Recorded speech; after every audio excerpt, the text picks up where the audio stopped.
ये रीड नहीं आसान, एक आग का दरिया है और डूब के जाना है। हेलो दोस्तों, चलिए शुरू करते हैं एसएसटी के लिए पेपर 10। पहला प्रश्न, निम्नलिखित नगरों में से कौन सा एक भूमध्य रेखा के सबसे ज्यादा निकट है? सिंगापुर, मनीला, जकार्ता और कोलंबो। हमारा आंसर क्या होगा? भूमध्य रेखा के सबसे निकट है सिंगापुर सिटी। कैसे है देख लेते हैं एक बार। ये हमारे सामने आ गया वर्ल्ड का मैप और हमारे सामने दिख रहा है। सबसे पहले देखते हैं कोलंबो। कोलंबो का हमें एग्जैक्टली पता है क्योंकि भारत के जस्ट नीचे श्रीलंका और श्रीलंका की कैपिटल क्या है? कोलंबो। तो कोलंबो कहां पे हो गया? तो कोलंबो हो गया भारत के जस्ट नीचे, यानी ये वाला जो पोर्शन दिख रहा है ना आपको, ये कौन सी सिटी है? कोलंबो है। उसके बाद में हम देखेंगे जकार्ता। जकार्ता कहाँ पे? तो ये इंडोनेशिया है। इंडोनेशिया में वैसे तो 17,000 से अधिक द्वीप है, लेकिन दो द्वीप बहुत ज्यादा प्रसिद्ध है। कौन कौन से? एक तो सुमात्रा और जावा। तो सुमात्रा और जावा, यानी जावा का जस्ट उत्तरी वाला पोर्शन है ना, यहाँ पे है अपना जकार्ता सिटी जो इंडोनेशिया की कैपिटल है। उसके बाद में हम देखते हैं मनीला। मनीला कहाँ पे? तो मनीला है वो फिलीपींस की राजधानी। और फिलीपींस कहाँ पे? तो आपको ये वाला मैप दिख रहा होगा, यही वाला जो चित्र दिख रहा है, यहाँ पे है फिलीपींस और यहाँ पे फिलीपींस की कैपिटल क्या होगी? मनीला। तो यहाँ पे ये हो गया। अब उसके बाद सिंगापुर सिटी। तो सिंगापुर क्या कहाँ है? तो ये मलेशिया का जो नीचे वाला पार्ट है ना, यहाँ पे एक छोटा सा देश बसा हुआ है, उसका नाम है सिंगापुर। तो यहाँ पे सिंगापुर। तो कौन सा देश सबसे नजदीक है? देखिए ये प्रश्न काफी कॉम्प्लिकेटेड है। इस प्रकार का प्रश्न आए तो छोड़ ही देना चाहिए उसको एग्जैक्टली, जब तक नहीं पता हो, क्योंकि इसमें कोई सा भी नजदीक हो सकता है। क्योंकि हम मीटर लेके तो वहां पे गए नहीं कि कौन सा नजदीक है कौन सा दूर है, या तो हमें एग्जैक्टली पता होना चाहिए। लेकिन इसका आंसर क्या होगा? तो सिंगापुर है वो सबसे अधिक नजदीक है। कौन सा? सिंगापुर शहर। अगले प्रश्न पे चलते हैं। गर्मी में क्रिसमस का पर्व कहां मनाया जाता है? क्रिसमस का पर्व कब मनाया जाता है ये बताओ। तो क्रिसमस का पर्व मनाया जाता है 25 दिसंबर को। कब है? 25 दिसंबर को होता है ना क्रिसमस का पर्व। बिल्कुल होता है 25 दिसंबर को। ठीक है, 25 दिसंबर को सुशासन दिवस भी होता है, यानी अटल बिहारी वाजपेयी का जन्म दिवस भी उस दिन होता है। अब 25 दिसंबर को क्या होता है हमारे यहाँ? किस प्रकार का मौसम रहता है? सर्द मौसम रहता है। ये कह रहा है कि गर्मी में क्रिसमस कहाँ मनाया जा रहा है, तो भारत में तो गर्मी में नहीं मनाया जा रहा, इसका मतलब भारत तो नहीं होगा आंसर। उसके बाद में देखो अब देखो ये क्या है? ये हमारी पृथ्वी है और ये हो गई भूमध्य रेखा। भूमध्य रेखा के जो सूर्य होता है वो मकर रेखा और कर्क रेखा की तरफ चक्कर लगाता रहता है। तो जब दिसंबर होगा तो सूर्य सीधा कहां चमकेगा? मकर रेखा पे चमकेगा, हमारे यहाँ टेढ़ा देखेगा। तो उस परिस्थिति में हमारे यहाँ तो सर्दी होगी, लेकिन गर्मी कहां होगी? मकर रेखा पे जो देश स्थित है वहां पे क्या होगी? गर्मी होगी। तो इनमें से कौन सा देश है जो मकर रेखा पे? तो हम बात करें जापान की। जापान का है तो जापान भारत के पूर्वी साइड में, यहां जैसे जापान होगा। ठीक है, ये तो सीधा सीधा भूमध्य रेखा के उत्तर में हो गया। उसके बाद में चाइना। चाइना तो हमारा जस्ट पड़ोसी है, तो यहाँ पे चाइना हो गया। इसका मतलब चाइना भी नहीं होगा। लेकिन ऑस्ट्रेलिया कहाँ है? ऑस्ट्रेलिया तो मकर रेखा पे अवस्थित है ना, ऑस्ट्रेलिया से निकलती है मकर रेखा। तो उस समय सूर्य लंबवत कहाँ रहता है? मकर रेखा पर रहता है। तो ऑस्ट्रेलिया पे लंबवत रहेगा, तो वहां पे क्या रहेगी? गर्मी रहेगी। तो इस प्रश्न का उत्तर क्या हो जाएगा? गर्मी में क्रिसमस कहाँ मनाया जाता है? तो गर्मी में जो क्रिसमस है वो ऑस्ट्रेलिया में मनाया जाता है, या यूं कह सकते हैं जो मकर रेखा पे स्थित देश है वहां पे गर्मियों में क्रिसमस मनाया जाता है। ठीक है, उम्मीद आप इसको समझ गए होंगे। अगले प्रश्न पे चलते हैं। विश्व के सभी उष्ण मरुस्थल कौन सी पेटी में स्थित है? कौन सी पेटी में स्थित है? विषुवतीय निम्न वायुदाब पेटी, उपोष्ण कटिबंधीय उच्च वायुदाब पेटी, उपध्रुवीय निम्न वायुदाब पेटी और ध्रुवीय उच्च वायुदाब पेटी। तो इसका आंसर क्या होगा? जो विश्व के सभी उष्ण मरुस्थल यानी गर्म मरुस्थल है, जैसे अपना थार का मरुस्थल हो गया, सहारा मरुस्थल हो गया, चिहू आहू आन मरुस्थल हो गया, है ना, कालाहारी हो गया, नामीब हो गया, ये क्या है? ये उष्ण मरुस्थल है। और ये कौन सी पेटी में स्थित है? तो देखो विश्व के जो अधिकतर मरुस्थल है ना वो 15 डिग्री से 30 डिग्री अक्षांशों के मध्य स्थित है। किसके मध्य? 15 डिग्री अक्षांश से 30 डिग्री अक्षांशों के मध्य स्थित है। ठीक है, और इन अक्षांशों को क्या कहते हैं? इन्हें कहते हैं उपोष्ण कटिबंध। क्या कहते हैं? उपोष्ण, क्योंकि न तो उष्ण है न शीत है, तो इस प्रकार उपोष्ण हो गया। जैसे अपना थार का मरुस्थल, तो राजस्थान कहां से शुरू होता है? 23 डिग्री 3 से शुरू होता है और इसके बाद 30 डिग्री 12 तक जाता है। इसका मतलब थार का मरुस्थल किनके मध्य है? 23 डिग्री 3 से 30 डिग्री 12। और इस प्रकार के कटिबंध को क्या कहेंगे? हम उपोष्ण कटिबंध कहेंगे।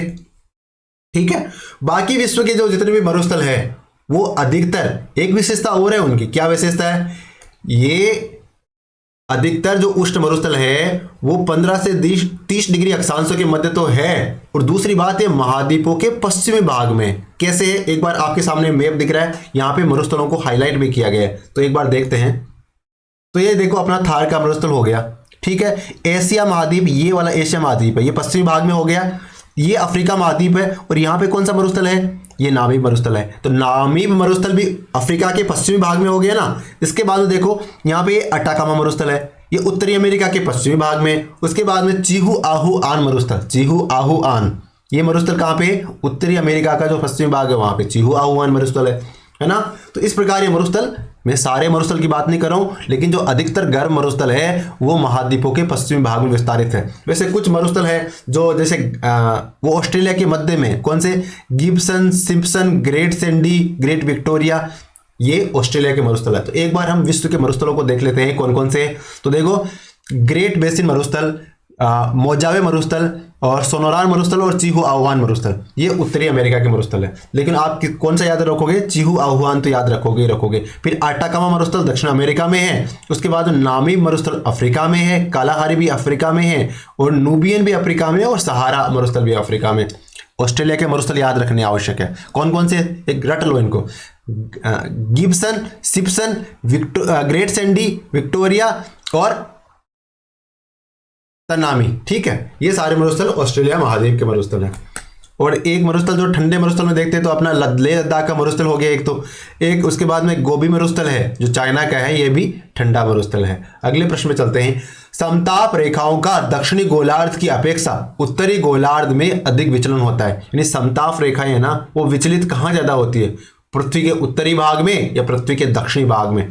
तो इसका आंसर क्या होगा, उत्तरी गोलार्ध में वनों का प्रतिशत दक्षिणी गोलार्ध से ज्यादा है, इसलिए दक्षिणी गोलार्ध की अपेक्षा उत्तरी गोलार्ध में स्थलीय भाग अधिक है, इसलिए या दक्षिणी गोलार्ध का तापमान उत्तरी गोलार्ध से अधिक होता है इसलिए। इसका कारण क्या होगा, इसका कारण होगा जो उत्तरी गोलार्ध में है वहां पे अधिक विचलन होगा क्योंकि वहां स्थल भाग अधिक है और जल भाग कम है। तो जल के बारे में हमें क्या पता है कि जल गर्म होने में भी समय लेता है और ठंडा होने में भी समय लेता है, इसलिए वहां पे तापमान यकायक इतना ज्यादा परिवर्तित नहीं होता जितना स्थल पे हो जाता है, क्योंकि स्थल ठंडा भी जल्दी होता है और स्थल गर्म भी जल्दी होता है। इसलिए उत्तरी गोलार्ध में ना वो जो समताप रेखाएं हैं वो अधिक विचलित होगी। मतलब विचलित होने का तात्पर्य क्या है कि तापमान में यकायक परिवर्तन फास्टली होगा दक्षिणी गोलार्ध के मुकाबले। और इसका कारण क्या है, क्योंकि हम देखते हैं पृथ्वी का जो अधिकतर हिस्सा है, जो जलीय हिस्सा, दक्षिणी भाग तो जलीय हिस्सा है और उत्तरी भाग है, जितने भी महाद्वीप है, अधिकतर महाद्वीप देखो, एशिया देख लो, अफ्रीका भी उत्तरी महाद्वीप में आता है, काफी हिस्सा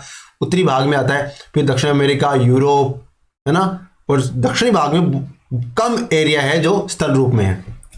अगले प्रश्न में चलते हैं। ग्रेट बैरियर रीफ, इस बारे में हमने कल के पेपर में पढ़ा था, लेकिन आज प्रश्न थोड़ा अलग तरीके से आया है। ये पूछ रहा है कौन से महासागर में। कल हमने महाद्वीप देखा था कि ऑस्ट्रेलिया महाद्वीप के साथ में अटैच है, वैसे हमने डिस्क्रिप्शन में बहुत सारी चीजें उसमें पढ़ ली थी, लेकिन ये बताना है अभी कौन से महाद्वीप में, प्रशांत में, हिंद महासागर में, भूमध्य सागर में, अटलांटिक महासागर में। तो जो ग्रेट बैरियर रीफ है ना वो प्रशांत महासागर में। तो हमारे सामने ग्रेट बैरियर रीफ का मैप आ गया है। ये ग्रेट बैरियर रीफ, ये ऑस्ट्रेलिया महाद्वीप और इसका जो उत्तर पूर्वी इलाका है, ये जो रेड करा हुआ है ना, ये ग्रेट बैरियर रीफ है और ये मतलब मूंगे से बना हुआ है, ठीक है। अब इसको थोड़ा हाईलाइट करके यहाँ पे दर्शाया हुआ है, ये यहाँ पे दर्शाया हुआ है और यहाँ पे जो ये लाइन ड्रॉ करी हुई है ना, ये वाले एरिया में ग्रेट बैरियर रीफ का विस्तार है, ठीक है।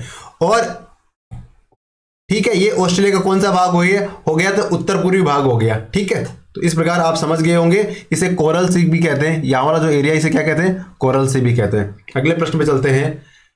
किस महासागर को छिपता हुआ महासागर कहते हैं? कौन सा महासागर है जिसे छिपा हुआ महासागर, यानी ऐसा लगता है कि वो महासागर है ना वो छुप रहा है। कौन सा महासागर, प्रशांत, अटलांटिक, हिंद या आर्कटिक? तो इसका आंसर क्या होगा, प्रशांत महासागर तो बहुत बड़ा है तो छुपने का सवाल ही नहीं है। फिर अटलांटिक महासागर एस की आकृति में तो सीधा सीधा दिख ही जाएगा। हिंद महासागर ये तो सीधा सीधा एम महासागर है और हिंद महासागर है, नाम ही अगर हिंद है तो छुपने का तो सवाल पैदा नहीं होता, वो तो सामना ही करेगा। और जो आर्कटिक महासागर है इसे हम कह सकते हैं कि ये छुपता हुआ महासागर है, क्योंकि हम वर्ल्ड के नक्शे को देखते हैं, ग्लोब के नक्शे को देखते हैं तो उत्तरी भाग में वो इतना दिखाई नहीं देता, क्योंकि नीचे इसका स्थल भाग है, जैसे मान लो यूरोप हो गया या एशिया का जो साइबेरिया वाला एरिया हो गया या उत्तरी अमेरिका का भाग हो गया, इसके चारों तरफ ऐसा लगता है जैसे छिपा हुआ है, यानी उतना स्पष्ट विजिबल वर्ल्ड के मैप पे दिखाई नहीं देता है।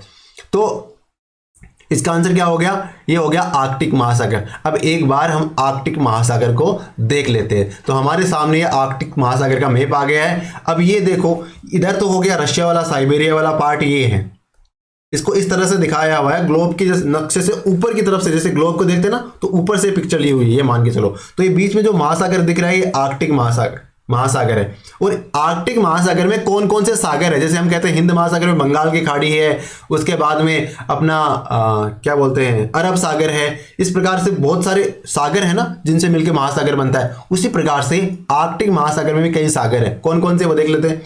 तो देखो एक तो एक ये ग्रीनलैंड सागर है, क्या है ग्रीनलैंड सागर है। इसके बाद में एक बेरेंट्स सी है, बेरेंट्स सी कहते हैं या बेरेंट सागर कहते हो एक ही बात है। एक नॉर्वेनियन सागर है, ठीक है। उसके बाद में एक महत्वपूर्ण है कारा सागर, जो साइबेरिया वाला पार्ट है रशिया का, उसके नॉर्थन साइड में कारा सागर है। कौन सा सागर है, कारा सागर। कारा सागर कौन से महासागर का हिस्सा है, तो हम क्या कहेंगे कि ये आर्कटिक महासागर का हिस्सा है। एक महत्वपूर्ण सागर है लेप्टोव सागर, लेप्टोव सागर कहते हैं, हमने कल भी जैसे क्लास करी थी उसमें भी आपको मैंने बताया है। और उसके बाद में ईस्ट साइबेरियन सागर, ये कौन सा है, ईस्ट साइबेरियन सागर हो गया।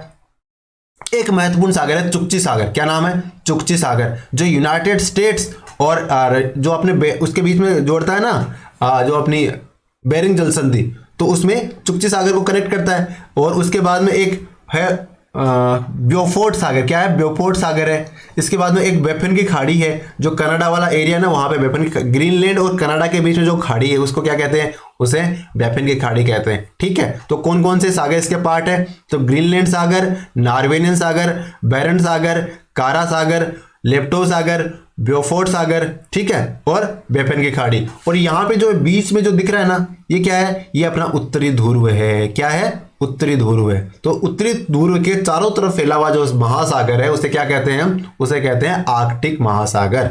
अगले प्रश्न पे चलते हैं। भूमध्य सागर और अटलांटिक महासागर, इनको जोड़ने वाली संधि कौन सी, किसको किसको जोड़ रही है, एक तो भूमध्य सागर को, एक अटलांटिक महासागर को, जो एस आकार का महासागर है उसको जोड़ रही है। कौन सी जल संधि, डेविस, जिब्राल्टर, मेसिना या फिर बोनीफेशिया। तो इसका आंसर होगा जो जिब्राल्टर जल संधि है, जिब्राल्टर जल संधि है वो किसको किससे जोड़ती है, भूमध्य सागर को अटलांटिक महासागर से जोड़ती है। किसको किसको अलग करती है, तो अफ्रीका को यूरोप से अलग करती है। कौन कौन से देशों को अलग करती है, तो स्पेन को मोरक्को से अलग करती है। किस प्रकार अलग करती है देख लेते हैं। तो हमारे सामने ये अफ्रीका का मैप आ गया और ये ऊपर में जो हिस्सा दिख रहा है ना वो यूरोप का पार्ट है। किसका पार्ट है, यूरोप का पार्ट है। और हमें कौन सी जल संधि देखनी है, हमें देखनी है जिब्राल्टर जल संधि। तो देख लेते हैं। तो ये आपको पता है ये अफ्रीका महाद्वीप है, ठीक है। और यहाँ पे जो देश दिख रहा है ये कौन सा है, ये अल्जीरिया। और ये कौन सा देश है, ये मोरक्को। जो इब्न बतूता आया था ना वो कहाँ से आया था, मोरक्को से तो आया था। और यहाँ पे जो देश दिख रहा है ये कौन सा है, स्पेन।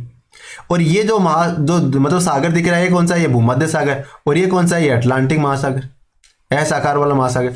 तो यहां से यहां देखो ये कनेक्ट हो रहा है ना, ये वाली जो लाइन दिख रही होगी आपको, ये लंबा लंबा खींच रहा हूं, ये यहां से यहां कनेक्ट करने वाली जो जलधारा है इसे क्या कहेंगे, इसे कहेंगे जिब्राल्टर जल संधि।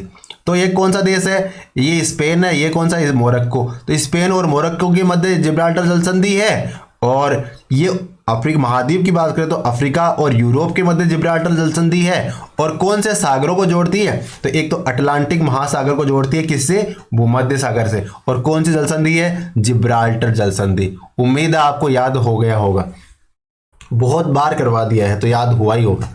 कौन सी महासागरीय धारा अटलांटिक महासागर में नहीं पाई जाती, यानी इनमें से कौन सी महासागरीय धारा है जो अटलांटिक महासागर में पाई नहीं जाती।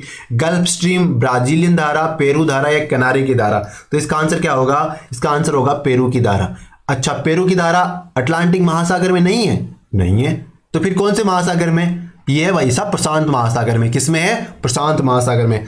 देखना चाहते हो देख लेते हैं। तो ये हमारे सामने कौन सा महाद्वीप आ गया बताओ, तो ये है दक्षिणी अमेरिका महाद्वीप। दक्षिणी अमेरिका महाद्वीप, तो दक्षिणी अमेरिका महाद्वीप की जो पूर्वी साइड में है ये तो अटलांटिक महासागर है। और इसके पश्चिमी साइड में कौन सा महासागर है, पैसिफिक ओशन कह सकते हैं, है ना, या उसे प्रशांत महासागर कहते हैं। और पेरू देश की धारा किधर से बहती है, वो इधर से, मतलब इसके पश्चिमी भाग में बहती है। दक्षिणी अमेरिका के पश्चिमी भाग में पेरू की धारा बहती है। और यहाँ पे महासागर हमने कौन सा पता है, यहाँ पे महासागर जो प्रशांत महासागर है, इसलिए ये पेरू की धारा नहीं हो सकती। और बाकी धारा किसकी है? तो बाकी धारा प्रश्न सीधा ही कह रहा है कि ये अटलांटिक महासागर की धारा कौन कौन सी है? एक तो गल्फ स्ट्रीम होगी, एक ब्राजीलियन धारा होगी, एक कनारी की धारा होगी। गल्फ स्ट्रीम, ब्राजीलियन और कनारी ये अटलांटिक महासागर की धारा है, लेकिन जो पेरू की धारा है वो प्रशांत महासागर की धारा है। दक्षिण अमेरिका के पश्चिमी भाग में ये धारा प्रवाहित होती है। ठीक है, अगले प्रश्न पे चलते हैं। किस एक की सीमा कैस्पियन सागर से नहीं लगती? और भाई साहब ये प्रश्न एग्जाम में आ गया ना तो आप याद करोगे मुझे। तो देखो किसकी नहीं लगती? Armenia, Azerbaijan, Kazakhstan, Turkmenistan. वैसे अजरबैजान है, मैं बस विनोद के लिए आपको अजरबैजान नाम ले रहा हूं। ठीक है, तो देखो किसकी नहीं लगती, तो इसका आंसर क्या होगा? अर्मेनिया की नहीं लगती। अच्छा, कैसे नहीं लगती अभी बता देते हैं। ये आपके सामने क्या आ गया? कैस्पियन सागर। कौन सा सागर आ गया? कैस्पियन सागर। कहां, कौन कौन से देश है कि चारों तरफ इसके देख लेते हैं। सबसे पहले तो देखो ये कौन सा मेनिस्तान है? ये तुर्कमेनिस्तान है। तुर्कमेनिस्तान की सीमा लग रही है क्या? बिल्कुल लग रही है। तो एक देश तो तुर्कमेनिस्तान हो गया। फिर दूसरा देश कौन सा लग रहा है? ये है कजाकिस्तान। कजाकिस्तान की लग रही है? लग रही है, दो देश हो गए। फिर ये कौन सा देश है? ये है रशिया। कौन सा है? रशिया। और इसकी सीमा कैस्पियन सागर से लग रही है? बिल्कुल लग रही है। तो ये तीन देश हो गए। इसके बाद में ये कौन सा देश है? ये है अजरबैजान। अजरबैजान, इसकी सीमा लग रही, इसकी भी लग रही है, तो चार देश हो गए। और नीचे ये कौन सा देश है? ये है ईरान। ईरान की सीमा तो ये भी थोक में लग रही है ना, तो ये पांचवा देश हो गया। तो इस प्रकार Turkmenistan, Kazakhstan, Russia, Azerbaijan, Iran, इन पांच देशों की सीमा कैस्पियन सागर से लगती है। तो मतलब जो जिसकी लगती है उसको हटा दो। अजरबैजान की लगती है क्या? अजरबैजान की तो लगती है, तो ये तो लग रही है। कजाकिस्तान की लगती है, तो ये भी लग रही है। तुर्कमेनिस्तान की लगती है, लग रही है। अर्मेनिया कहीं आया नहीं, तो इसकी नहीं लग रही। इसके लिए क्या करना पड़ेगा? मैप तो एग्जाम में होगा नहीं, आपको इन देशों को याद करना पड़ेगा कौन कौन से देश है। तो देखो तुर्कमेनिस्तान, कजाकिस्तान, रशिया, तीन हो गए। तुर्कमेनिस्तान, कजाकिस्तान, रशिया, फिर अजरबैजान और Iran. Azerbaijan, Iran, Turkmenistan, Kazakhstan और रशिया, इन पांच देशों की सीमा कैस्पियन सागर से लग रही है और अर्मेनिया की नहीं लग रही। तो इस प्रकार आपको याद रख लेना है कौन कौन से देशों की लग रही है। और ये कैस्पियन सागर विश्व की खारे पानी की सबसे बड़ी झील है। ठीक है, एक बार फिर से देख लो कौन कौन से देश है? तुर्कमेनिस्तान, कजाकिस्तान, रशिया, अजरबैजान और ईरान। ठीक है, अगले प्रश्न में चलते हैं। समस्त पृथ्वी के क्षेत्रफल का कितना प्रतिशत भाग जल से आच्छादित है? तो हमें पता है विश्व के तीन हिस्से करोगे ना, वो तो जल है और एक हिस्सा स्थल है। तो विश्व का अधिकतर हिस्सा क्या है? जलीय रूप में है। तो कितना प्रतिशत एरिया? 29%, 71%, 75% या 79%। तो एग्जैक्टली अगर परसेंटेज में देखें ना, परसेंटेज के अंदर कह सकते हैं कि विश्व का 71% भाग तो है जल और विश्व का 29% भाग है थल। अब 71% जल है, लेकिन पीने के लिए कितना जल है? जो अच्छा जल है, बाकी तो खारा जल है, उपयोगी जल नहीं है। मात्र पूरे अगर 100 किलो जल होगा तो 3 लीटर जल ही होगा जो पीने लायक होगा। बाकी 97 लीटर जल तो महासागरीय जल है, वो कोई काम नहीं आएगा। ठीक है ना। और स्थल और जल का अगर विभाजन करें तो कितना? 71, 29, 71 और 29%। निम्नलिखित में से किन कारकों पर किसी वनस्पति की वृद्धि निर्भर करती है? ये कह रहा है कि कौन से कारक है जिन पर वनस्पति की वृद्धि निर्भर करती है। तो तापमान, नमी, मिट्टी की परत की मोटाई या वन्य जीव। तो इसका आंसर होगा ऑप्शन, इसने स बता रखा है, लेकिन मैं इसे आपको बताऊंगा ऑप्शन डी, यानी वन्य जीव को भी समाहित करूंगा। क्यों? क्योंकि देखो तापमान किसी वनस्पति की वृद्धि को निर्भर करता है, बिल्कुल करता है। नमी भी करती है और मिट्टी की परत की मोटाई करती है। अब वन्य जीव करते हैं कि नहीं करते? तो देखो इसे जो आंसर में तो 1, 2, 3 बोला है, लेकिन मैं कहीं ना कहीं मानता हूं कि जैसे मान लीजिए कोई भूमि है, वहां पे जैसे अफ्रीका महाद्वीप के जो घास स्थल है ना, वहां देखो वहां पे वन नहीं है। वन नहीं है कारण क्या है? तो वहां पे जानवर है और जो जानवर घास वगैरह खाते हैं, तो जैसे वनस्पति खड़ी होगी वो उसको खा जाएंगे, तो वो डेवलप कैसे होगी? तो इसका मतलब वो घास स्थल ही रह गया, बड़ी नहीं हो पाई ना वो। तो इस कारण वन्य जीव भी एक प्रमुख कारण बनते हैं वनस्पति की वृद्धि पे। तो इसका आंसर क्या लगाएंगे? उपरोक्त सभी। अगले प्रश्न पे चलते हैं। संकटापन्न पौधे और जंतुओं की प्रजातियों के बारे में जानकारी प्रदान करने हेतु रेड डाटा बुक कौन सी संस्था द्वारा जारी की जाती है? तो हम अक्सर पढ़ते हैं कि ये रेड डाटा बुक में शामिल कर लिया गया, ये रेड डाटा बुक में शामिल कर लिया गया। क्या होती है रेड डाटा बुक? कौन जारी करता है? तो रेड डाटा बुक कौन जारी करता है? ये करता है IUCN। कौन करता है? IUCN। IUCN क्या है? IUCN है ना एक international union for conservation of nature, इसका फुल फॉर्म नाम है। क्या है? International union for conservation of nature, यानी नेचर के संरक्षण के लिए कार्य करने वाली एक संस्था है। इसका हेडक्वार्टर कहाँ पे है? इसका हेडक्वार्टर है ग्लांड में। कहाँ पे? ग्लांड कहाँ पड़ता है? ये स्विट्जरलैंड में पड़ता है। कहाँ पे? स्विट्जरलैंड में पड़ता है। और इसकी स्थापना, IUCN की स्थापना कब की गई? तो 5 अक्टूबर 1948 को, यानी जैसे भारत आजाद हुआ अगले साल इस IUCN नाम की संस्था की स्थापना कर दी गई थी। इसके फाउंडर कौन थे? तो जूलियन हक्सले नाम के व्यक्ति है, इसके फाउंडर थे। कौन थे? तो हक्सले नाम याद रखो आप। क्या है? IUCN के फाउंडर कौन थे? तो हक्सले थे। और इसका मोटो क्या है? United for the life and livelihood, इसका मोटो है। क्या है? United for the life and livelihood. और इसके CEO कौन है? तो ब्रूनो ओब्रेले करके प्रोनाउंस किस प्रकार से होगा, लेकिन आप इसको ओब्रेले याद रखो। क्या याद रखो? ओब्रेले है, वो IUCN का हेड है, वर्तमान में CEO है। और IUCN को स्थापित करने वाला हक्सले था। ठीक है। और इसका मोटो क्या है? United for life and livelihood. और इसका हेडक्वार्टर, जो बाकी चीजें याद रखो ना रखो, स्थापना 1948 में, एक तो ये याद रखो। और इसका हेडक्वार्टर क्या है? तो ये ग्लांड स्विट्जरलैंड में पड़ता है, यहाँ पे इनका हेडक्वार्टर है। और ये क्या करती है? ये रेड डाटा बुक जारी करती है। अगले प्रश्न में चलते हैं। अमेजन नदी द्रोणी के वर्षा वन के संदर्भ में मलोका किसे कहते हैं? मलोका किसे कहते हैं? यहाँ पाए जाने वाले विशिष्ट प्रकार के जीव को, यहाँ के लोगों के प्रमुख खाद्य पदार्थ को, यहाँ के लोगों द्वारा बनाए जाने वाले घरों को, या फिर यहाँ के लोगों के द्वारा अपनाई गई कृषि पद्धति को। तो मलोका किसे कहते हैं? देखो हमारे वन्य जीव है, वन से संबंधित प्रश्न आ सकते हैं, तो ये सिलेबस में सीधा सीधा रिलेट करता है। क्यों? मलोका क्या है? तो यहाँ के लोगों द्वारा बनाए जाने वाले घरों को मलोका कहते हैं। यानी जो अमेजन वर्षा वन कहाँ पे? दक्षिण अमेरिका महाद्वीप में, जो ब्राजील के आसपास का जो एरिया है ना, वहाँ पे अमेजन वर्षा वन फैले हुए हैं। ठीक है। अमेजन नदी की द्रोणी के अंदर अमेजन नदी है ना, विश्व की सबसे चौड़ी नदी, विश्व की सबसे ज्यादा आयतन वाली नदी, और विश्व की दूसरी सबसे लंबी नदी। क्योंकि पहली सबसे लंबी नदी कौन सी है? नील नदी है। और दूसरी कौन सी होगी? अमेजन होगी। लेकिन पानी की मात्रा के अंदर वो पहले नंबर पे आती है, नील नदी उसके बाद में आती है। पानी अमेजन नदी में ज्यादा है। तो वहां पे वर्षा वन फैले हुए हैं, और वर्षा वनों में जो जनजातियां रहती है वो एक घर बनाती है। उस घर को क्या कहते हैं? मलोका। अच्छा, देखना चाहते हो कैसा होता है ये घर? तो ये जो आपको दिख रहा है ना, ये बड़ा जैसा घर होता है, झूपड़ा होता है। झूपा तो क्या, छान कहते हैं इसे अपन। क्या कहते हैं हम? क्या कहते हैं इसे? हम तो छान कहते हैं। और ये बड़ी जैसी छान होती है ना। इसमें कई सारे परिवार रह लेते हैं। मतलब यहाँ पे मतलब 50 आदमी, इतनी बड़ी दिख रही है तो 50 आदमी तो रह ही सकते हैं आराम से इसके अंदर। तो मलोका कहते हैं इस प्रकार के घरों। ठीक है। मतलब इस छान को क्या कहते हैं? जो अमेजन द्रोणी के वर्षा वनों में बनाई जाती है, इस छान को यहाँ वहां के लोग मलोका कहते हैं, हम लोग इसे छान कहते हैं। विश्व में किस प्रकार की कृषि का सर्वाधिक प्रचलन है? किस प्रकार की कृषि का प्रचलन है? गहन कृषि, विस्तृत कृषि, स्थानाबद्ध कृषि या बागानी कृषि? तो कौन सी प्रकार की कृषि सर्वाधिक करते हैं? तो आप लोग, हम लोग किस प्रकार की कृषि करते हैं? तो उसका आंसर क्या होगा? स्थानबद्ध कृषि। स्थानबद्ध कृषि क्या होती है? इसमें क्या होता है? एक स्थायी आवास बना लिया जाता है ना। खेत में घर बना लिया जाता है, वहीं पे सारी सुविधाएं कर लेते हैं, और फिर बढ़िया से खेती करते हैं। पूरा ध्यान खेती पे कंसंट्रेट कर लेते हैं। तो हम आप जैसे जितने भी अपने राजस्थान में जो खेती करते हैं, किस प्रकार की कृषि करते हैं? वो स्थानबद्ध कृषि करते हैं। किस प्रकार कृषि?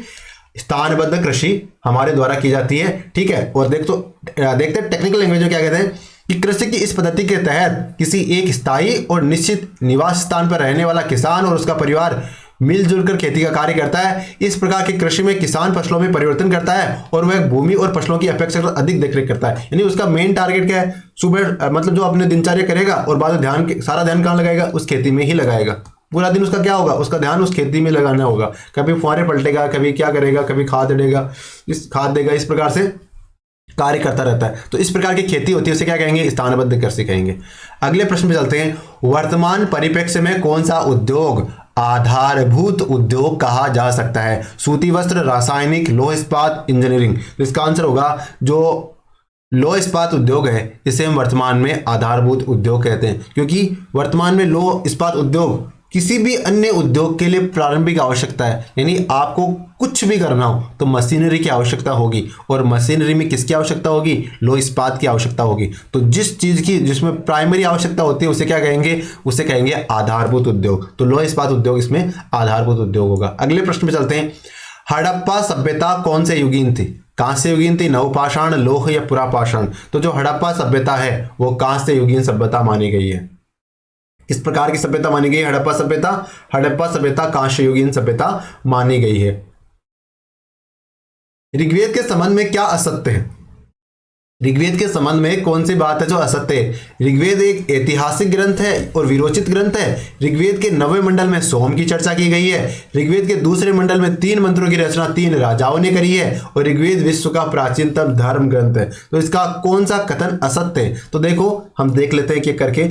सबसे पहले कह रहा है ऋग्वेद एक ऐतिहासिक ग्रंथ है। भाई साहब, ऐतिहासिक ग्रंथ नहीं है, मतलब ऐतिहासिक ग्रंथ है जिसके बारे में, इतिहास के बारे में पक्का जानकारी सोर्स उपलब्ध है, उसे कहते हैं ऐतिहासिक ग्रंथ, जो लिखे हुए सोर्स हो। लेकिन ऋग्वेद तो क्या है? ऋग्वेद में ऋचाएं हैं और वो बोल के एक व्यक्ति से दूसरे व्यक्ति में ट्रांसफर करी गई है ना। उसमें मतलब पांडुलिपियों पे लिखी गई जो वर्तमान में उपलब्ध नहीं है, मतलब यादाश्त मेमोरी क्षमता के आधार पर तो ऋग्वेद अस्तित्व में है, और ये विरोचित ग्रंथ भी नहीं है ना। ये धर्म ग्रंथ है।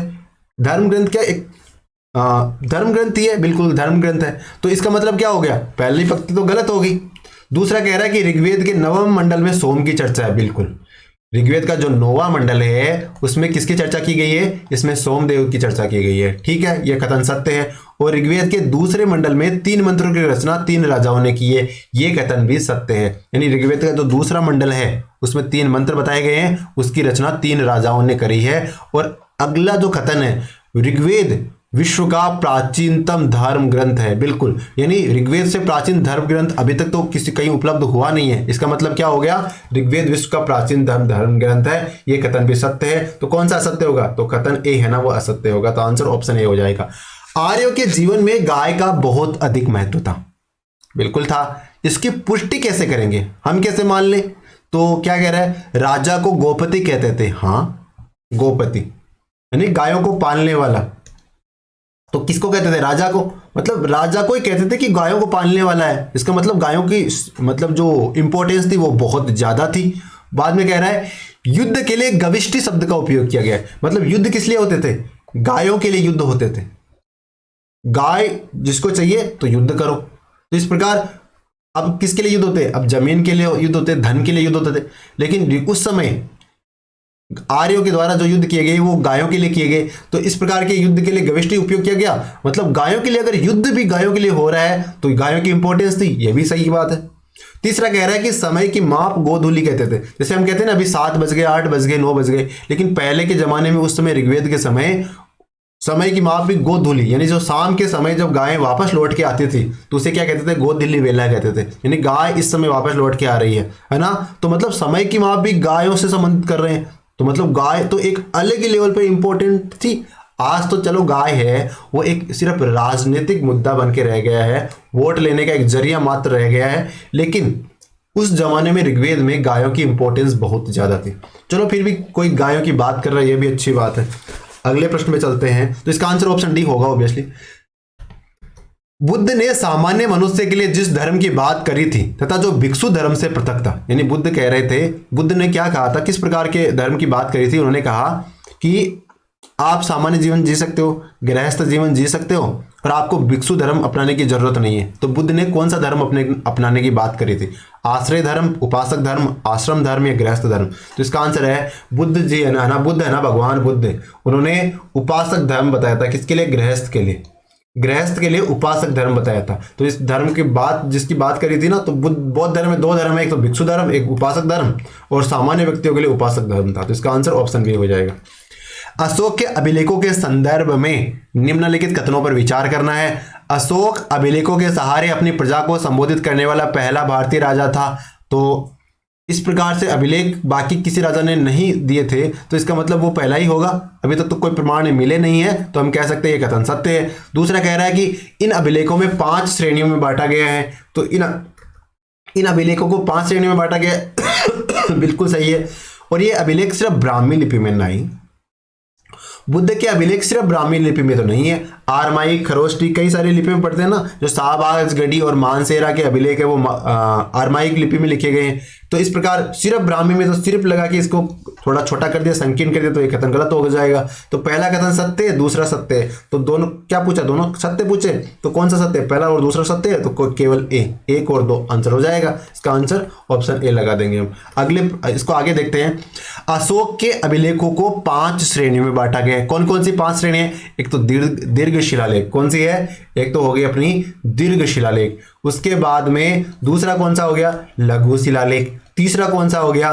पृथक शिलालेख। और फिर दीर्घ स्तंभ लेख और लघु स्तंभ लेख। ठीक है, दीर्घ शिलालेख, लघु शिलालेख, पृथक शिलालेख, दीर्घ स्तंभ लेख, लघु स्तंभ लेख, इस प्रकार के 5 श्रेणियां हैं। पहला लघु शिलालेख को छोड़कर अन्य सभी अभिलेखों में अशोक के नाम के स्थान पर देवनाम पियदसी लिखा गया है। यानी पहले लघु शिलालेख को छोड़ दो, बाकी जितने भी लघु शिलालेख है ना, उनको बुद्ध के मतलब है जो अशोक है उनको किस नाम से जाना गया है? देवनाम पियदसी के नाम से जाना गया है। और देवनाम पियदसी का मतलब क्या होता है? जो व्यक्ति देवताओं को प्यारा होता है उसके लिए उपाधि होती है देवनाम पियदसी। और जो अफगानिस्तान से प्राप्त अशोक के अभिलेख है उनकी भाषा और लिपि आरमाइक भी है और यूनानी भी है, जबकि भारत में ब्राह्मी लिपि है, किंतु पश्चिमोत्तर भाग में खरोष्टी और आरमाइक लिपियों में लिखे गए हैं। तो इस प्रकार बुद्ध के जो अशोक के शिलालेख है ये विभिन्न लिपियों में लिखे गए हैं। तो इसका मतलब जो कथन था वो असत्य हो जाता है, तीसरा वाला कथन। अगले प्रश्न में चलते हैं। इब्न बतूता, हमने बात करी इब्न बतूता की पहले वाले प्रश्न में, दूसरे वाले प्रश्न में, तो वो कहाँ से आए थे? मोरक्को से, फ्रांस से, तुर्की से या मध्य एशिया से? तो इब्न बतूता कहाँ से आए थे? तो इब्न बतूता जी है वो मोरक्को से आए थे। कौन से इब्न बतूता? वही जिनके बगल में जूता है ना। तो देखो कहाँ पे पड़ता है मोरक्को, तो जो ये अफ्रीका महाद्वीप हमारे सामने आ गया, कौन सा महाद्वीप है? अफ्रीका महाद्वीप। और अफ्रीका महाद्वीप का जो उत्तर पश्चिमी भाग है वहां पे एक देश है, वो है कौन सा? मोरक्को देश। मोरक्को से ऊपर कौन सा देश है? ये स्पेन। और यहाँ पे कौन सी जलसंधि है? जिब्राल्टर जलसंधि। ये कौन सा सागर है? ये भूमध्य सागर है, या अंग्रेजी में इसे मेडिटेरियन सागर कहते हैं। और ये कौन सा महासागर है? तो अटलांटिक महासागर है। अटलांटिक महासागर और भूमध्य सागर को कौन सी जलसंधि जोड़ती है? तो जिब्राल्टर जलसंधि जोड़ती है। और इब्न बतूता जी कहाँ से आए थे? तो इब्न बतूता जी आए थे मोरक्को से, तो यहाँ से चले थे। तो एक तरीका तो ऐसा हो सकता है वो इधर इधर से चल गए और फिर इधर से एंट्री करके इधर पाकिस्तान होते इंडिया में आ गए। दूसरा तरीका वो हो सकता है यहाँ से अफ्रीका से सीधा स्पेन वाले में चले गए, थोड़े टेर तार के चले गए होंगे या कोई जहाज से चले गए होंगे, फिर आगे चले होंगे, इस तरह से मतलब इंडिया में एंट्री कर ली उन्होंने। तो ये कहाँ से आए थे? मोरक्को से आए थे। अगले प्रश्न में चलते हैं। बाबर के भारतीय अभियान के समय, यानी बाबर ने जब भारत में अभियान किया था तो उस समय दिल्ली का शासक कौन था? महमूद लोधी, इब्राहिम लोधी, दौलत खान लोधी, आलम खान लोधी? तो इसका आंसर है जो इब्राहिम लोधी है उस समय दिल्ली का सुल्तान था। और बाबर को इब्राहिम लोधी से उतना खतरा नहीं था जितना खतरा राणा सांगा से था। ठीक है ना। तो दिल्ली का सुल्तान उस समय कौन था? इब्राहिम लोधी था। तो इसका आंसर ऑप्शन बी हो जाएगा। मुगल काल के संदर्भ में निम्नलिखित कथनों पर विचार करना है। शासकों की बढ़ती समृद्धि किसानों और मजदूरों तक नहीं पहुंच पाई। तो हम अक्सर पढ़ते हैं, क्या पढ़ते हैं? बोले मुगल काल में बहुत समृद्धि थी, मतलब स्थापत्य कला की मतलब जबरदस्त तरक्की हुई थी। लेकिन क्या तरक्की आम लोगों तक पहुंची थी? नहीं, आम लोगों तक नहीं पहुंची थी। किसानों और मजदूर बेचारे, उनकी तो हालत खराब हो गई थी उस पीरियड में आते आते। पहले तो हमारे किसान संपन्न होते थे, मजदूर भी मतलब उनको अच्छी मतलब अपने हस्तशिल्प करके कुछ ना कुछ करके जुगाड़ अच्छा कर लेते थे। लेकिन उसके बाद में क्योंकि धन एक ही तरफ जाने लग गया, मुगल काल में सारा पैसा जो बड़े अमीर लोगों के उनके पास में सेंट्रिक होना शुरू हो गया था। तो ये जो समृद्धि है ना, ये दिखाने की समृद्धि है, वास्तविक लोगों तक नहीं पहुंच पाई थी। तो पहला कथन सत्य हो गया। दूसरा कह रहा है मुगल शासक पश्चिमी विज्ञान और प्रौद्योगिकी विकास से बेखबर है। मुगल शासक ना इधर ये चित्रकारी, कलाकारी, स्थापत्य में लगे रहे, टेक्नोलॉजी का उन्होंने डेवलपमेंट देखा ही नहीं। पश्चिम में क्या हो रहा था उस समय? टेक्नोलॉजी डेवलप हो रही थी लगातार, है ना, विज्ञान आगे बढ़ रहा था धीरे धीरे धीरे धीरे। और हमने क्या किया? वो विज्ञान को उस समय सुला दिया। हमने कहा हम विज्ञान की तरफ देखेंगे ही नहीं, हम तो बस मतलब जो ट्रेडिशनल चीजें चल रही है ना उसी को देखेंगे, उसी को करेंगे। बाकी जो हमारे ऋषि मुनि वगैरह जिन्होंने मतलब पहले विज्ञान में इतनी अधिक तरक्की की थी, उनको आश्रय दिया नहीं बल्कि उनको परेशान किया जाने लगा। तो मतलब उस समय विज्ञान और प्रौद्योगिकी जो पश्चिम में हो रही थी उससे बेखबर रहे थे। ये कथन भी सही है। इसका मतलब कौन से कथन सही है? पहला भी सही है, दूसरा भी सही है। ये विकल्प किसने दे रखा है? ये सी में दे रखा है। तो इसका आंसर क्या हो जाएगा? ऑप्शन सी इसका राइट आंसर हो जाएगा। अगले प्रश्न में चलते हैं। भारत सेवक समाज, इसकी स्थापना किसने करी थी? गोपाल कृष्ण गोखले, दादा भाई नौरोजी, एनी बेसेंट या सुरेंद्र नाथ बनर्जी? तो भारत सेवक समाज नाम की जो संस्था है इसकी स्थापना करी थी गोपाल कृष्ण गोखले साहब ने। किसने? गोपाल कृष्ण गोखले ने। और ये गांधी जी के राजनीतिक गुरु माने जाते हैं। कौन? गोपाल कृष्ण गोखले। तो इन्होंने कौन सी संस्था की स्थापना करी? तो भारत सेवक समाज नाम की संस्था की स्थापना करी। अंग्रेजी में क्या कहते हैं? Servant of India society. Gandhi ji द्वारा सविनय अवज्ञा आंदोलन के लिए क्या कार्यक्रम निर्धारित किया गया? सविनय अवज्ञा आंदोलन चलाया था गांधी जी ने, तो क्या कार्यक्रम किया था? 1930 में चला था ना। गांव गांव में नमक बनाने के लिए निकल पड़ना चाहिए, बहनों को शराब, अफीम और विदेशी वस्त्रों की दुकानों पर धरना देना चाहिए, हिंदुओं को अस्पृश्यता त्याग देनी चाहिए। गांधी जी देखो 1930 में भी कितनी अच्छी बातें कर रहे थे कि अस्पृश्यता को लेके आज भी हम इतने रिजिड बने हुए हैं ना, कई लोग अभी भी मतलब उस मानसिकता से उबर नहीं पा रहे हैं, जबकि गांधी जी 1930 में ये बातें कर रहे थे। तो अस्पृश्यता को हिंदुओं को त्याग देना चाहिए, ये सारे कार्यक्रम। तो इसका आंसर है गांधी जी ने ये सारे ही कार्यक्रमों के लिए कहा था कि ऐसा करना चाहिए। मतलब नमक कानून को तोड़ो जा जाके, उसके बाद जो अपनी बहनें हैं, माताएं हैं, वो क्या करेगी? शराब का, अफीम का, विदेशी वस्त्रों की दुकानों पर जाके धरना देगी। ये भी उन्होंने कहा था, बिल्कुल कहा था। और हिंदुओं को अस्पृश्यता को त्याग देना चाहिए। यानी हिंदू एकता कब होगी? जब हम आपस में अपने मनमुटाव को मिटा देंगे, तभी तो हिंदू एकता हो पाएगी ना। तो गांधी जी ने कहा था कि हिंदुओं ना सबको सेम होना चाहिए, सब मतलब कोई जात पात का कोई सिस्टम नहीं, सब एक समान होने चाहिए। तो हिंदुओं को अस्पृश्यता त्याग देनी चाहिए, गांधी जी ने ये कहा था सविनय अवज्ञा आंदोलन के दौरान। तो ये सारे कथन ही सत्य हो जाते हैं। भारतीय स्वतंत्रता की प्राप्ति में सहायक तत्व क्या था? भारतीय स्वतंत्रता की प्राप्ति मतलब ये कहे कि भारतीयों ने मतलब एक युद्ध कर दिया था और अंग्रेजों को बंदी बना लिया था। जैसे 1971 में पाकिस्तान की आर्मी को भारतीय आर्मी ने बंदी बना लिया था, उस तरह थोड़ी किया था, उस तरह तो नहीं किया था। तो इसका मतलब सिर्फ एक फैक्टर नहीं था भारत का आजाद होने में, कई चीजें थी जिसने योगदान करी थी। तो भारतीय राष्ट्रीय आंदोलन की शक्ति मजबूत हुई थी, तो ये तो बिल्कुल कारण है ना। उसके बाद में युद्ध के बाद अंग्रेजों की स्थिति हालत खराब हो कर दी थी जापानियों ने, बिल्कुल सही बात है। और उसके बाद ब्रिटेन में मजदूर दलीय सरकार आई थी। तो ब्रिटेन में जो सरकार आई थी, जो लेबर पार्टी की, जो एटली की सरकार आई थी, उसकी विचारधारा वो कंजर्वेटिव पार्टी की जो चर्चिल था उसकी विचारधारा से काफी अलग थी। तो ये तीनों ही कारण हैं जो स्वतंत्रता प्राप्ति में योगदान। अभी देखो अभी वो तत्व बीबीसी ने एक डॉक्यूमेंट्री बना दी है, और वो क्या बीबीसी डॉक्यूमेंट्री बना रही है कब? जब 2024 में हमारे यहाँ चुनाव होने लोकसभा के। और डॉक्यूमेंट्री में क्या दिखा रहा है? 2002 का जो गुजरात दंगा था उसमें नरेंद्र मोदी साहब की जो के बारे में टिप्पणियां अलग अलग प्रकार की, वो चीजें दिखा रहा है, जबरदस्ती हाईलाइट कर रहा है। यानी भारत के अंदर नेगेटिविटी फैलाने की कोशिश कर रहा है। नेगेटिविटी फैलाने की कोशिश कौन कर रहा है? बीबीसी कर रहा है। और बीबीसी क्या है? ब्रिटेन की एक सरकारी संस्था है। ब्रिटेन की सरकारी संस्था मतलब जैसे मान लीजिए हमारे एबीपी न्यूज है, इसमें कोई सरकार का योगदान है क्या? नहीं, ये संस्था है, ये अपना कार्य करती है, पैसा कमाती है, धन कमाती है और अपने हिसाब से चलती है। अगर ये पैसा कमाना, धन कमाना बंद कर दी तो बंद हो जाएगी। लेकिन बीबीसी कभी बंद नहीं होगी अगर वो पैसा नहीं कमा रही, लाभ नहीं भी कमा रही। क्यों? क्योंकि इसको सरकार फंडिंग करती है।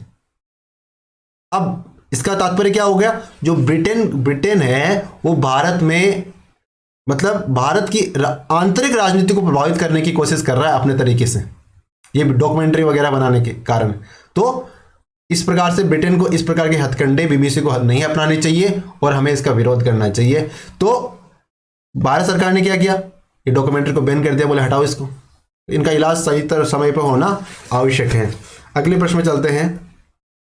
निष्क्रिय विरोध के सिद्धांत के जनक कौन थे? निष्क्रिय विरोध के सिद्धांत के जनक कौन है? बाल गंगाधर तिलक, गोपाल कृष्ण गोखले, महात्मा गांधी या अरविंद घोष? तो निष्क्रिय विरोध के सिद्धांत के जनक माने जाते हैं अरविंद घोष साहब। कौन? अरविंद घोष साहब है ना, वो निष्क्रिय विरोध के सिद्धांत के जनक माने जाते हैं। अगले प्रश्न में चलते हैं। गांधी जी ने किसे पुरुषोत्तम की संज्ञा दी थी? यानी गांधी जी जो इनमें से जो एक क्रांतिकारी हैं, जो अपने स्वतंत्रता के जो महत्वपूर्ण व्यक्ति है स्वतंत्रता आंदोलन के, उनकी जो शोक सभा हुई थी तो उसमें गांधी जी ने इनको पुरुषोत्तम की संज्ञा दी थी।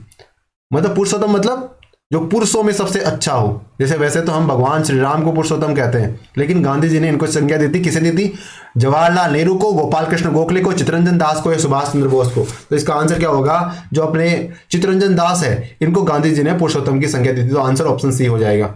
The story of the integration of Indian states, ये किताब किसने लिखी है? बी एन राव, सी राजगोपालाचारी, कृष्णा मेनन या वीपी मेनन? तो इसका आंसर ऑप्शन सी, यानी जो कृष्णा मेनन है उन्होंने एक किताब लिखी, किताब का नाम है the story of the integration of the Indian states नाम की किताब लिखी है, ये कृष्णा मेनन साहब ने लिखी है। अगले प्रश्न में चलते हैं। वर्ष 1857 के विद्रोह के संदर्भ में उसके मित्र ने धोखा दिया और जिसे अंग्रेजों द्वारा बंदी बनाकर मार दिया गया। तो कौन वो क्रांतिकारी थे 1857 की क्रांति के, जिसको उनके मित्र ने ही धोखा दिया? मित्र तो काय का था, उसको अब मित्र बोलना ही गलत है। जिसके कारण अंग्रेजों ने उनको बंदी बना लिया था और बाद में फांसी की सजा देती थी। नाना साहब, कुंवर सिंह, खान बहादुर खान या तात्या टोपे? तो ये अपने तात्या टोपे थे ना, इनको जो नरवड़ का जागीरदार था उसने धोखे से अंग्रेजों को पकड़वा दिया था। तो इसका आंसर क्या हो जाएगा? ऑप्शन डी, तात्या टोपे है। अगले प्रश्न में चलते हैं। भारतीय संविधान के निर्माण में संविधान सभा को कितना समय लगा, यानी संविधान का निर्माण करने में कितना समय लगा था? तो हमें पता है जो संविधान निर्माण होना शुरू हुआ था वो कब हुआ था? 9 दिसंबर 1946, ठीक है। उसके बाद में कब? 26 नवंबर 1949। इस तिथि तक संविधान निर्माण हो चुका था। कितना पीरियड था इस मध्य? 2 वर्ष 11 माह 18 दिन, 1 वर्ष 2 माह 12 दिन, 2 वर्ष 8 माह 12 दिन या 3 वर्ष 1 माह 4 दिन? तो इसका आंसर होगा 2 वर्ष 11 माह और 18 दिन का समय लगा था। कितना लगा था? 2 वर्ष 11 माह 18 दिन का समय लगा था, ठीक है। तो इसका आंसर ऑप्शन ए हो जाएगा। अगले प्रश्न में चलते हैं। संविधान निर्माण में संविधान सभा को 2 वर्ष 11 महीने और 18 दिन का समय लगा। कुल 11 बैठकें हुई। कितनी हुई? 11 बैठकें, जिसमें संविधान निर्माताओं ने लगभग 60 देशों के संविधान का अवलोकन किया। और प्रारूप पर कितने दिन चर्चा हुई? हम एग्जाम में इस प्रकार का प्रश्न भी पूछ सकते हैं कि भारत का संविधान का जो ड्राफ्ट बना था, प्रारूप बना था, उस पर कितने दिन चर्चा हुई थी? उस पर 114 दिन चर्चा हुई थी। और अंतिम कब इसकी अंतिम बैठक कब हुई थी? तो 24 जनवरी 1950 को अंतिम बैठक हुई थी संविधान सभा की। वैसे संविधान तो 26 नवंबर 1949 को ही बनके तैयार हो गया था, लेकिन संविधान सभा की जो अंतिम बैठक थी वो 24 जनवरी 1950 को हुई थी। तो इसका आंसर क्या हो जाएगा? 2 वर्ष 11 माह 18 दिन हो जाएगा। अगले प्रश्न में चलते हैं। भारत की संघात्मक व्यवस्था निम्नलिखित में से किस देश से संबंधित है? यानी भारत में संघात्मक व्यवस्था है, मतलब भारत क्या होगा? राज्यों का संघ होगा। यूनियन ऑफ स्टेट है ना वैसे, लेकिन भारत राज्यों का संघ होगा। लेकिन राज्यों की आपस की सहमति नहीं है कि भारत भारत अस्तित्व में आया। भारत पहले था, फिर राज्य बाद में बनाए गए और बाद में कहा कि आप एक संघ की तरह कार्य करोगे आप। तो मतलब राज्य, जैसे मान लिया यूएसए में क्या हुआ, यूएसए में बहुत सारे स्टेट्स थे, वो सारे एक जगह आए, बोले यार यूनाइट हो जाते हैं अपन एक जगह और एक देश बना लेते जो इंटरनल अफेयर वगैरह, एक्सटर्नल अफेयर वगैरह की जो मैटर है वो देख लेगा, जो बड़े बड़े मैटर देख लेगा। तो वो तो राज्यों की सहमति थी। लेकिन भारत में तो ऐसा नहीं हुआ कि राजस्थान, गुजरात, पश्चिम बंगाल ये सारे राज्य मिले और कहे कि चलो एक संघ बना लेते हैं। नहीं, पहले भारत बना, उसके बाद में राज्य बना। तो इस प्रकार की व्यवस्था कौन सी देश से संबंधित है? Canada, USA, Japan, China? तो इसका आंसर है इस प्रकार की व्यवस्था कनाडा से संबंधित है। यानी कनाडा में भी संघात्मक व्यवस्था ना, वो भारत में संघात्मक व्यवस्था उस प्रकार की संघात्मक व्यवस्था है। प्रस्तावना से संबंधित निम्नलिखित कथनों पर विचार करना है। प्रस्तावना की उत्पत्ति जवाहरलाल नेहरू द्वारा 13 दिसंबर 1946 को प्रस्तुत उद्देश्य प्रस्ताव से हुई थी। प्रस्तावना को उद्देश्य का नहीं कहा जा सकता, तो उद्देश्य का तो कहते हैं प्रस्तावना को। तो दूसरा कथन तो गलत हो गया, पहला कथन सत्य है। तो इसका आंसर क्या हो जाएगा?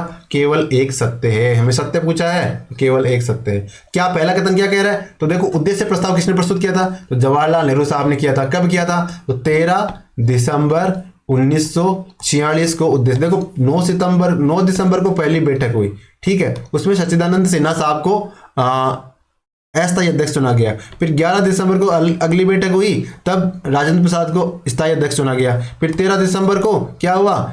जो उद्देश्य प्रस्ताव जवाहरलाल नेहरू द्वारा पेश किया गया। अगले प्रश्न में चलते हैं।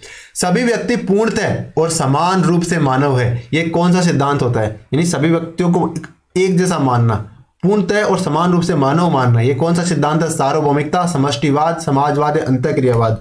तो इस प्रकार के सिद्धांत को कहते हैं समष्टिवाद। क्या कहते हैं? समष्टिवाद कहते हैं। व्यष्टिवाद में क्या होता है? एक व्यक्ति की स्पेसिफिक बनाया जाता है। समष्टिवाद में सारे व्यक्ति समान माने जाते हैं। तो इसका आंसर ऑप्शन बी हो जाएगा। अगला प्रश्न, निम्नलिखित कथनों पर विचार कीजिए। सहकारी सोसाइटी बनाना भारत में एक मूल अधिकार है। बिल्कुल है। सहकारी सोसाइटियां सूचना के अधिकार अधिनियम 2005 की परिधि में नहीं आती, ये कथन भी सत्य है। तो इसका आंसर क्या हो जाएगा? दोनों कथन सत्य है, तो 1 और 2 सत्य है। तो सबसे पहले वापस देखते हैं। सहकारी सोसाइटी बनाना भारत में मूल अधिकार है? कौन से अनुच्छेद में कह रखा है? तो 19 क्लोज 1 ये इसमें कैसे लेके घ तक दे रखे हैं ना, संघ बनाने का अधिकार, जिसमें सहकारी सोसाइटी बनाने का अधिकार भी है, फिर भारत में विचरण करने का अधिकार और व्यापार करने का अधिकार, निवास करने का अधिकार, इस प्रकार जो स्वतंत्रता 19 में दे रखी है ना, आर्टिकल 19 क्लोज 1 में, तो उन्हीं में एक सहकारी सोसाइटी बनाने का अधिकार भी समाहित है उसी में। तो ये पहला कथन सत्य है, और सहकारी सोसाइटी पे आरटीआई नहीं लगाई जा सकती, तो इसका मतलब जो दूसरा कथन है वो भी सत्य है। तो इसका आंसर ऑप्शन सी हो जाएगा आंसर, क्योंकि दोनों ही सत्य है। निम्नलिखित में से कौन सा एक भारत का संविधान यथा प्रतिष्ठापित राज्य की नीति के निर्देशक तत्वों का भाग नहीं है? यानी कौन सा है जो राज्य के नीति निर्देशक तत्व है, भाग 4 में दे रखे ना नीति निर्देशक तत्व, भाग 3 में मौलिक अधिकार, भाग 4 में 36 आर्टिकल कौन से है? आर्टिकल नंबर 36 से लेके 51 तक नीति निर्देशक तत्व दे रखे है ना, directive principle for the state दे रखे। तो इसमें कौन सा उसमें भाग नहीं है? तो समान न्याय और निःशुल्क विधिक सहायता, राष्ट्रीय महत्व के स्मारकों और स्थानों तथा वस्तुओं का संरक्षण, पर्सनल लॉ का संरक्षण और न्यायपालिका से कार्यपालिका से अलग रखना। तो बाकी देखो, बाकी सारे तो है, समान न्याय और निःशुल्क विधिक सहायता भी है, उल्लेखित है, बिल्कुल है।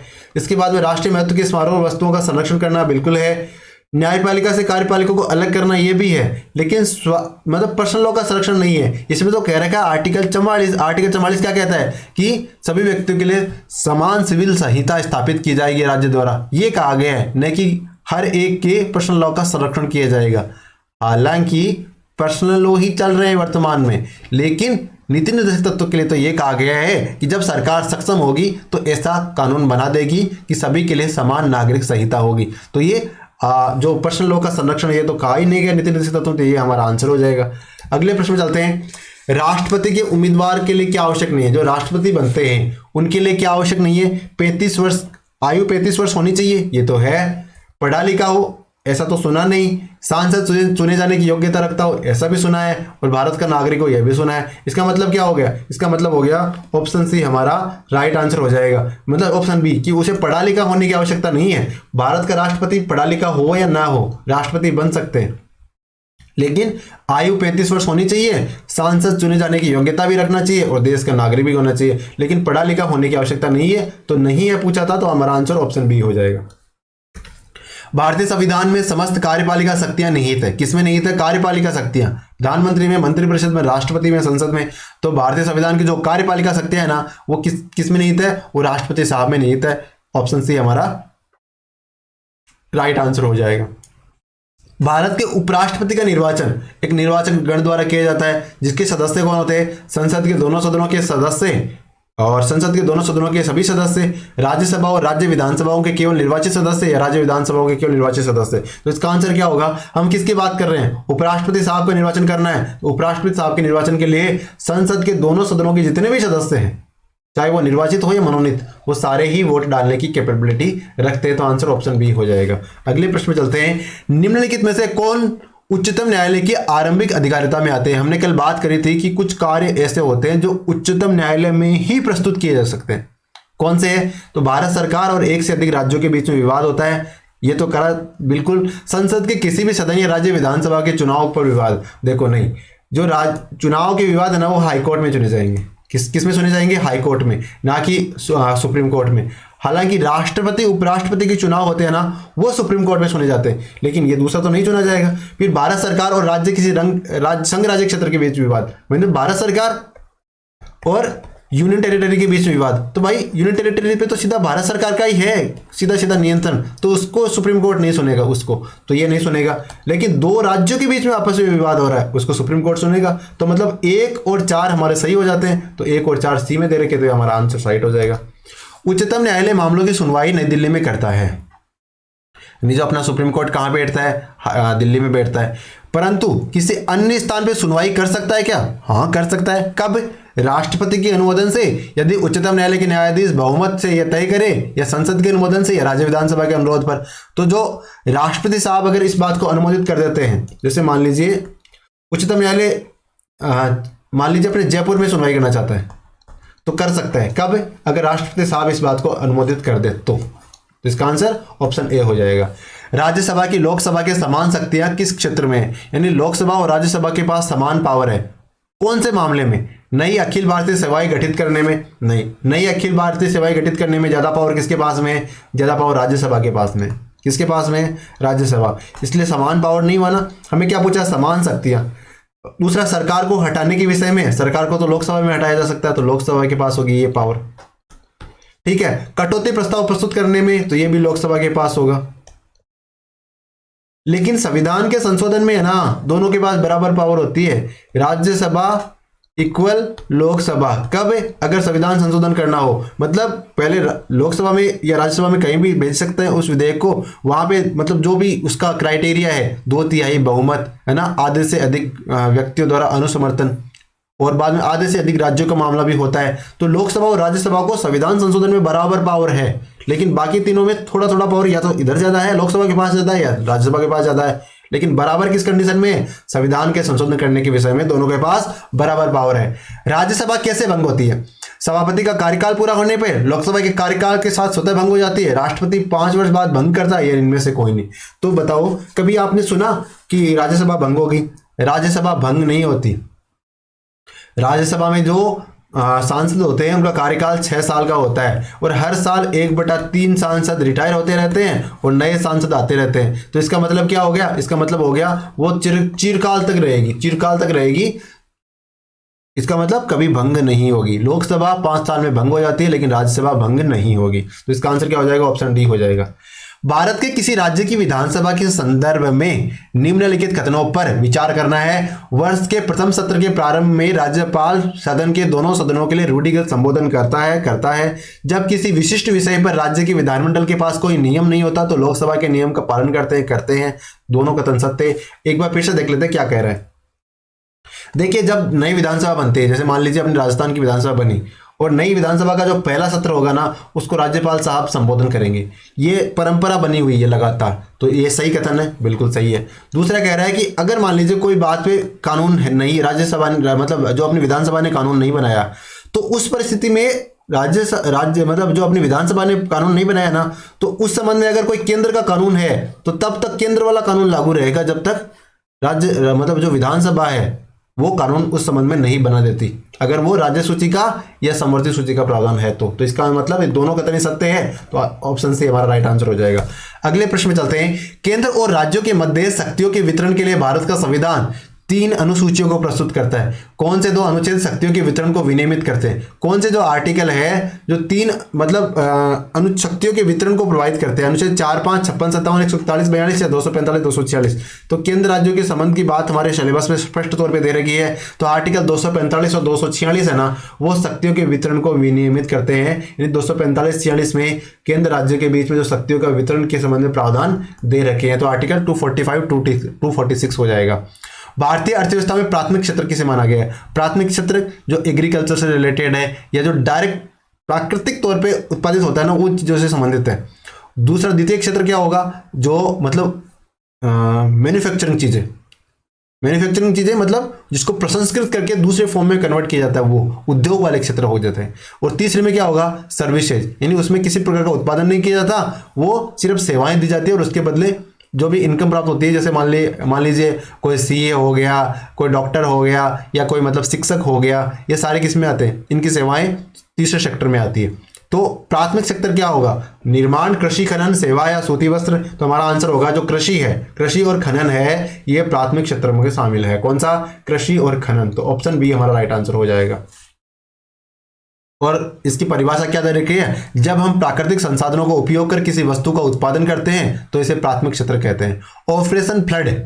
ऑपरेशन फ्लड किससे संबंधित है? दूध क्रांति से संबंधित है ना। इसके सूत्रधार कौन थे? Doctor Randhawa, R L. सिंह, वर्गीज कुरियन या एस.बी. चौधरी। तो इसका आंसर होगा डॉक्टर वर्गीज कुरियन साहब है, ये ऑपरेशन फ्लड के सूत्रधार थे। और आज देखिए मतलब इसी का प्रभाव है कि पूरे विश्व में भारत दूध उत्पादन में 1 नंबर पे टॉप पे है। ठीक है ना, ऑपरेशन फ्लड का ही इफेक्ट है। मतलब हमें वर्गीज कुरियन को धन्यवाद देना चाहिए। आज देखिए ढाणी गांव में भी दूध की डेयरियां खुली हुई है। तो इसका कारण क्या है? क्योंकि ऑपरेशन फ्लड का सूत्रपात हुआ था और सूत्रधार करने वाले कौन थे? डॉक्टर वर्गीज कुरियन साहब।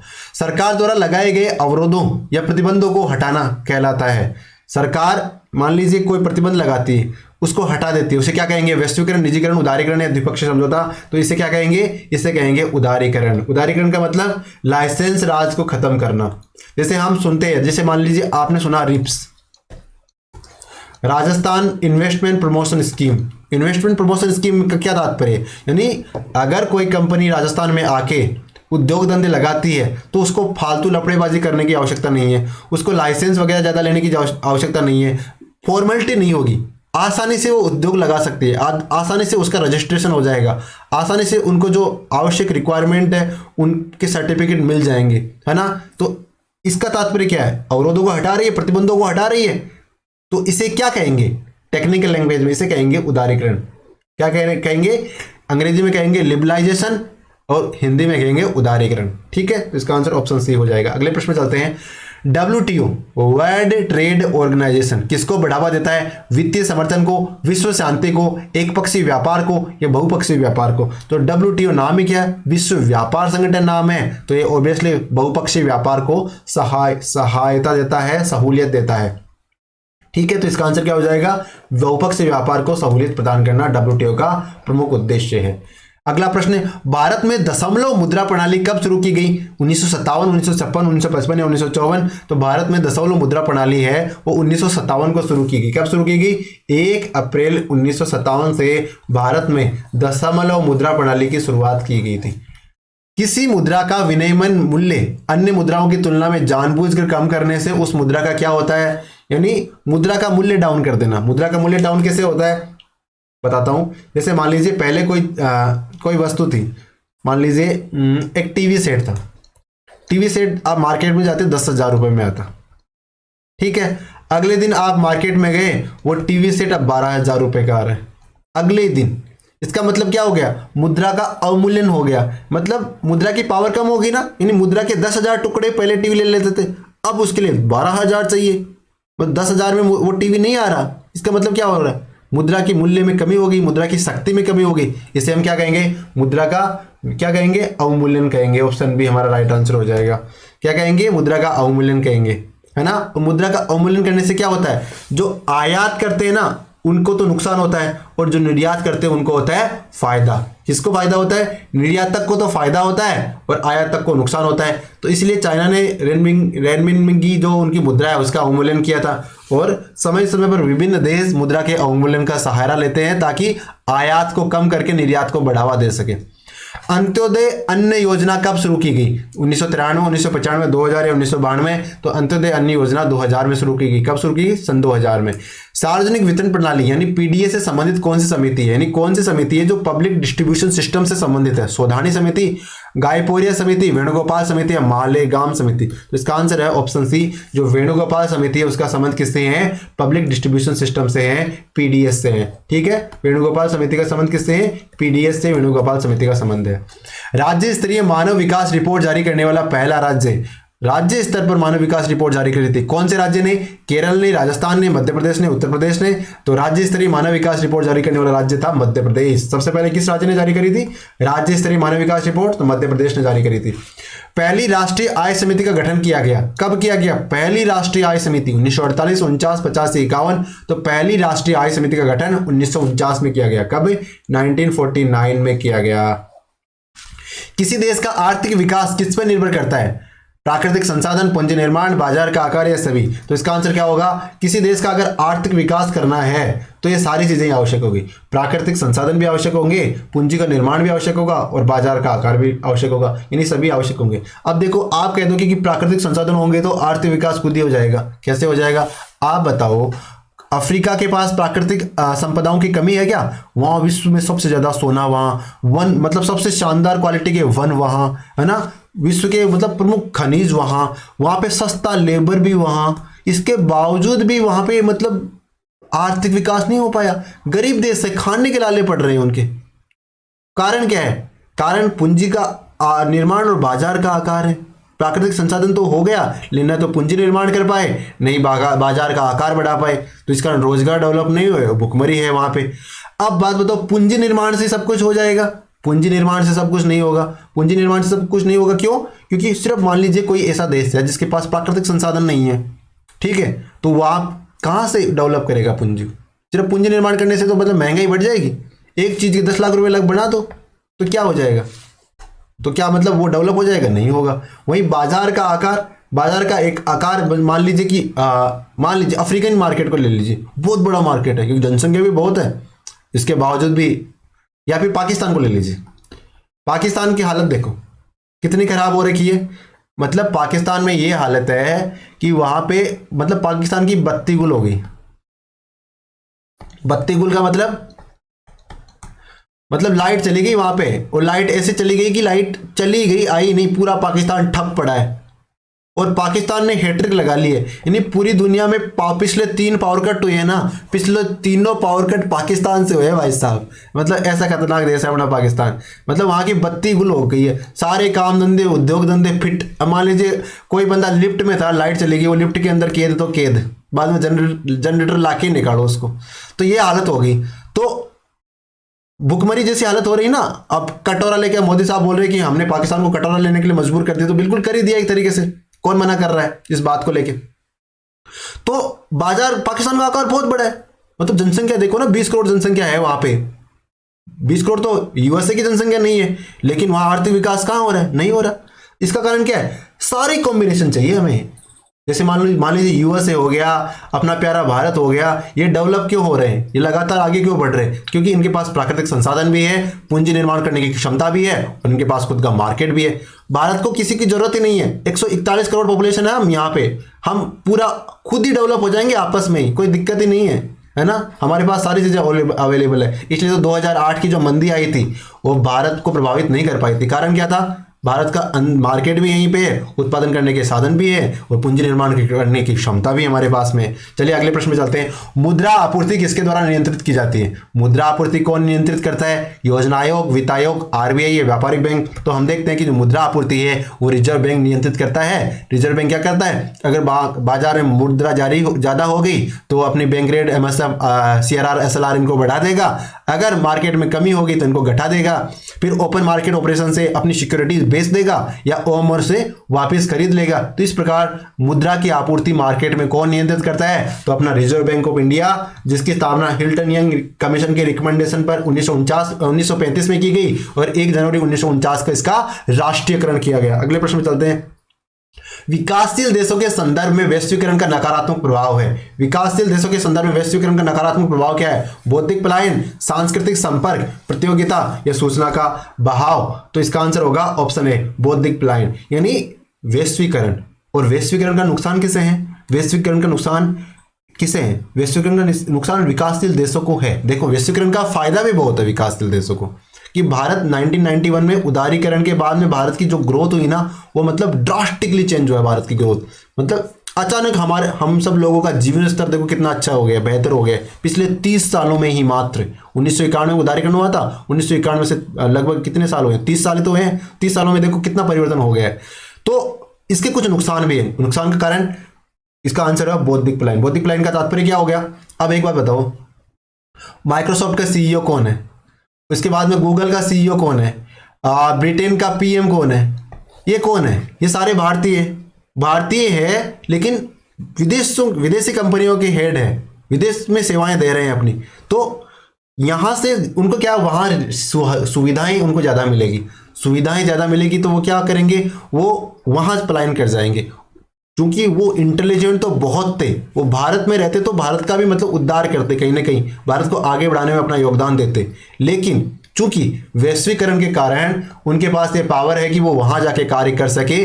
इस प्रकार से बौद्धिक पलायन है ना, ये भारत से काफी हो रहा है। भारत से बहुत बड़े बड़े डॉक्टर अमेरिका में जाके सेटल हो जाते हैं, भारत के जो बड़े बड़े वैज्ञानिक अमेरिका में, नासा वगैरह में चले जाते हैं। तो ये कह सकते हैं जो बौद्धिक पलायन है वो एक तरीके से वैश्वीकरण के लिए विकासशील देश, भारत विकासशील देश की श्रेणी में आता है, जल्द विकसित देशों की श्रेणी में आ जाएगा।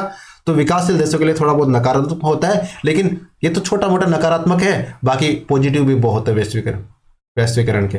भारतीय अर्थव्यवस्था के उदारीकरण का अग्रदूत किसको कहा जाता है, भारतीय अर्थव्यवस्था के उदारीकरण का अग्रदूत किसे कहते हैं, विमल जालान को, मनमोहन सिंह साहब को, नरसिंह देव को, या फिर नरसिंह राव को, या चिदम्बरम को। तो इसका आंसर होगा हमारे जो मनमोहन सिंह जी है ना, उनको कहते हैं उदारीकरण का अग्रदूत। किसे कहते हैं, डॉक्टर मनमोहन सिंह जी, इनको उदारीकरण का अग्रदूत कहते हैं। और ये भारत के 2 दफा प्रधानमंत्री रहे, भारत के वित्त मंत्री रहे, साथ ही साथ ये आरबीआई के गवर्नर भी रहे हैं। मतलब बहुत बड़े इकोनॉमिस्ट एक तरीके से कह सकते हैं, और दूरगामी सोच वाले व्यक्ति है। मतलब उस समय अगर मान लीजिए ये एलपीजी अपनाई नहीं जाती तो भारत की स्थिति क्या होती, हो सकती है अफ्रीकन देश जैसी होती है हमारी स्थिति। लेकिन मनमोहन सिंह जी की जो दूरदृष्टि है उसके कारण आज भारत है ना इतना आगे बढ़ रहा है। नीली क्रांति संबंधित है किससे, मत्स्य पालन से, तिलहन से, ऊन से, दुग्ध से। तो जो नीली क्रांति है तो मत्स्य पालन से संबंधित है। किससे संबंधित है, मत्स्य पालन। तो ऑप्शन है हमारा राइट हो जाएगा। अगले प्रश्न में चलते हैं। हर्बर्ट उपागम किससे संबंधित है, प्रोजेक्ट विधि, भ्रमण योजना, पाठ योजना या स्रोत विधि। तो हर्बर्ट उपागम है वो पाठ योजना से संबंधित है। किससे, पाठ योजना से। तो आंसर ऑप्शन सी हो जाएगा। अगले प्रश्न में चलते हैं। फादर ऑफ प्रोजेक्ट मेथड किसे माना जाता है, किलपैट्रिक, पार्कर, प्लेटो या रूसो। तो फादर ऑफ प्रोजेक्ट मेथड माना जाता है किलपैट्रिक साहब, किलपैट्रिक साहब को। किसे, किलपैट्रिक साहब को फादर ऑफ प्रोजेक्ट मेथड माना जाता है।